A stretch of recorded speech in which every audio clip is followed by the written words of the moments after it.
तर मागच्या ब्लॉगमध्ये आपण भंडारामध्ये पोहोचलो होतो. तर रामराम मंडळी, पुन्हा एका नव्या ब्लॉगमध्ये तुमचं स्वागत आहे.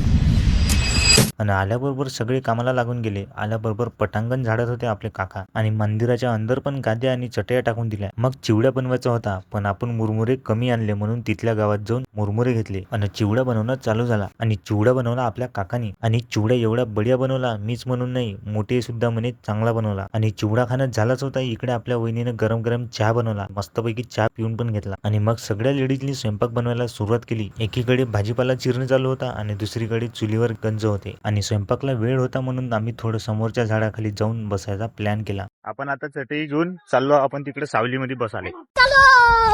आणि तिथे धम्मा पण होता आणि धम्माले कोणत्या पोरीचा फोन आला होता तर माहित नाही. हॅलो, बोल. ठीक आहे ठीक आहे. मट्टा आहे म्हणा, मट्टा आहे, आलू वांग्याची भाजी आहे, कढी, कढी आहे, मसाला भात आहे, पोळ्या पोळ्या आहे, जिलेबी आहे, भजी आहे, पापड आहे.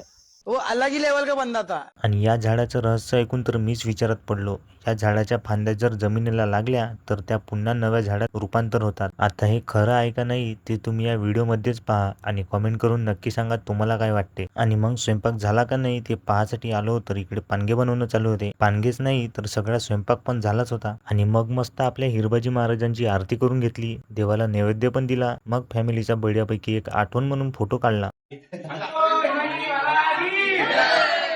सगळी फॅमिली जमली आणि जेवण करण्याचा कार्यक्रम सुरू झाला. आणि जेवण झाल्यावर सगळ्यांनी थोडा करता करता भरपूर वेळ आराम करून घेतला आणि दूरचा प्रवास आहे म्हणून पटकन आम्ही घराच्या दिशेने निघालो. तर मंडळी, आजचा ब्लॉग कसा वाटला कमेंट करून नक्की सांगा आणि हिरबाजी महाराज की जय लिहायला विसरू नका मित्रांनो.